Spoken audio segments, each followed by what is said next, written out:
విశాఖ తీరంలో వరుస బోటు ప్రమాదాలు భయభ్రాంతులకు గురిచేస్తున్నాయి. 3 రోజులుగా సముద్రంలో ఎందుకు అలజడి? మొన్న బోటు గల్లంతై 6 మిస్సయ్యారు. నిన్న కొట్టుకుపోయిన బోటు ఒడిషా తీరానికి చేరింది. ఇవాళ మరొక బోటు మునిగి 1 చనిపోయారు. మత్స్యకారులకి సముద్రం కొత్త కాదు, వేట అంతకన్నా కొత్త కాదు. కానీ అదే సముద్రం పోటెత్తుతోంది, అదే బోటు తిరగబడుతోంది.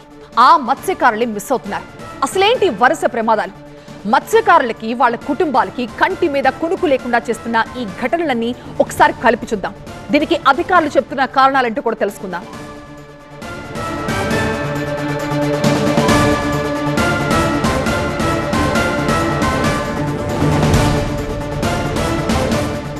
విశాఖ తీరంలోని సముద్రంలో శనివారం మత్స్యకారుల బోటు బోల్తా పడిన ఘటనలో 6 మత్స్యకారుల ఆచూకీ ఇంకా లభించలేదు.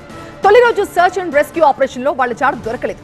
సముద్రంలో గల్లంతైన సీతోడు, చిన్నయ్య, గరగయ్య, అప్పల్ రాజు, బండియ్య, చిన్నయ్య కోసం 3 నౌకలు మరో 2 చాపర్లతో గాలింపు కొనసాగింది. భీమిలి నుంచి పోర్టు యాంకరేజ్ మీదుగా గంగవరం, పూడిమడక తీరం వరకు తొలి రోజు గాలింపు జరగ్గా ఈ రోజు మరింత విస్తృతంగా గాలించేందుకు చర్యలు చేపట్టారు అధికారులు. Coast guard, navy, marine, police, fisheries అధికారుల సమన్వయంతో ఈ గాలింపు చర్యలు కొనసాగుతున్నాయి. సమయం గడిచే కొద్దీ మత్స్యకార కుటుంబాల్లో ఆందోళన పెరుగుతోంది. మరోవైపు సముద్రంలో బోల్తా పడ్డ బోటుపై 6 గంటల పాటు ఉన్నట్లుగా చెప్తున్నారు ప్రమాదం నుంచి బయటపడ్డ బోటు డ్రైవర్ కారెచిన్న. ఎగిసి పడుతున్న అలలు, భారీ ఈదురుగాలుల మధ్య సహాయం కోసం ఎదురు చూశామని, బోటు పూర్తిగా మునిగిపోవడంతో నడి సముద్రంలో ఈదామని చెప్పాడు.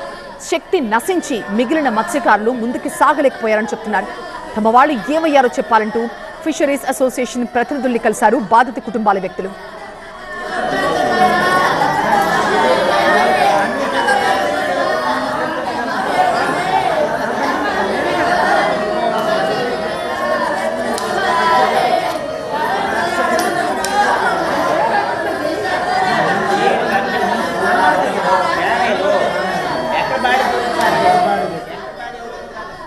వరుసగా బోటు ప్రమాదాలు తీర ప్రాంతంలో ఉన్న మత్స్యకారులని ఆందోళనకి గురి చేస్తున్నాయి.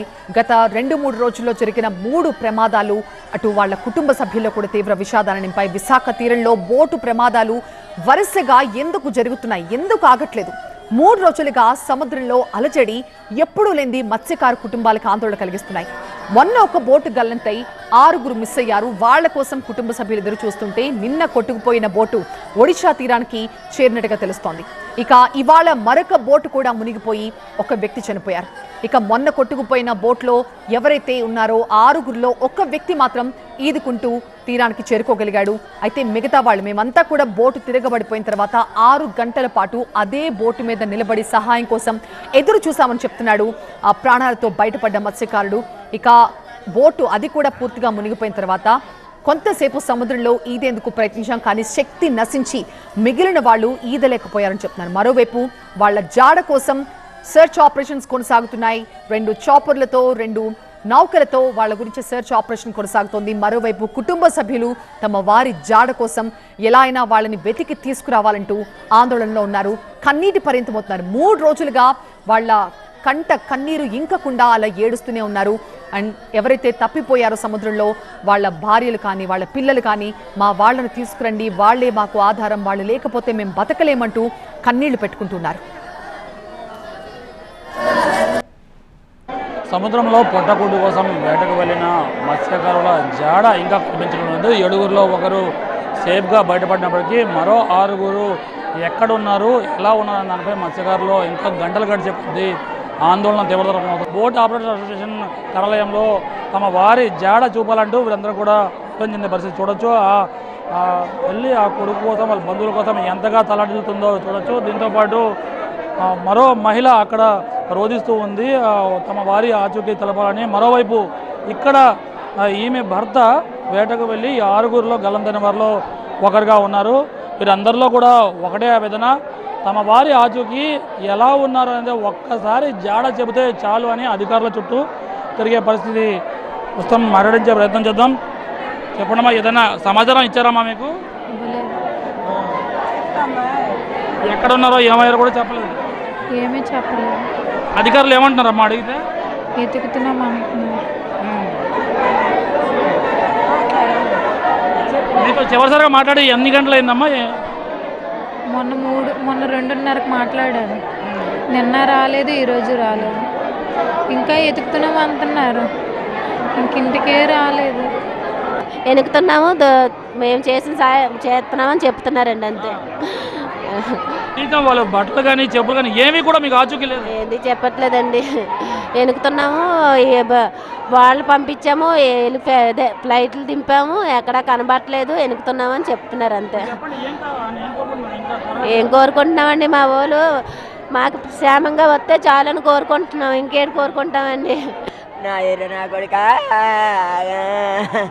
వస్తాడు నడిపోడా బాబు ఎక్కడున్నారండి? ఎక్కడ ఉన్నారు ఏమైనా చెప్పారమ్మా? ఎక్కడ ఉన్నా చెప్పండి. లేరు కదా, అంతగా చెప్తారు. మునిగిపోయారు కదా, ఇంకేంటి. ఆ శవాలైనా దొరకలేదు, ఇంకా శవాలు కూడా దొరకలేదు. ఆ శవాలు కూడా ఎదుగుతున్నారు, ఎక్కడా దొరకలేదు. అంతే ఇంకా.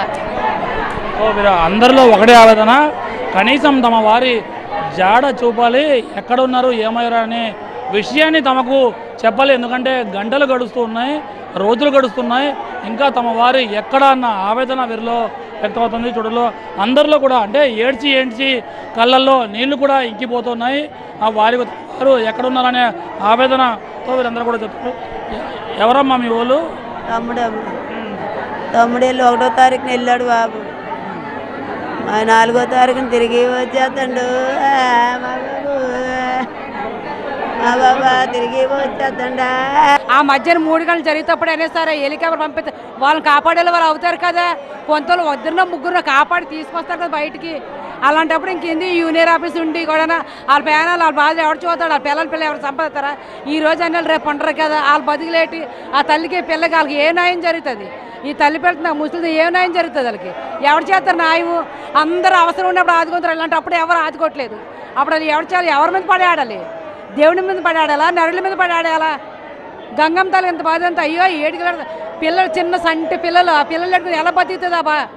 ఆ పిల్ల 6 గల్లంతైనప్పటికీ వారి కోసం వందలాది మంది మత్స్యకారులు తమ కుటుంబంగా భావించి వచ్చారు. ఎందుకంటే ఈ గల్లంతైన వారిలో ఈ 7 సముద్రంలో వేటకల వాళ్ళలో 6 ఒకే కుటుంబం చెందిన వారు. వారిలో ఇప్పుడు 6 ఏమయ్యారని దానిపై ఆందోళన ఇంకా కొనసాగుతుంది. ప్రభుత్వం ఇప్పటికైనా ఈ రెస్క్యూ సెర్చ్ ఆపరేషన్ చర్యలు వేగవంతం చేసి తమ వారు ఎలా ఉన్నారనే ఒక్క మాట తమకు తెలియజేయాలని వీరంతా కూడా కోరుతున్నారు. భాస్కర్తో కాజా టీవీ 9 విశాఖపట్నం.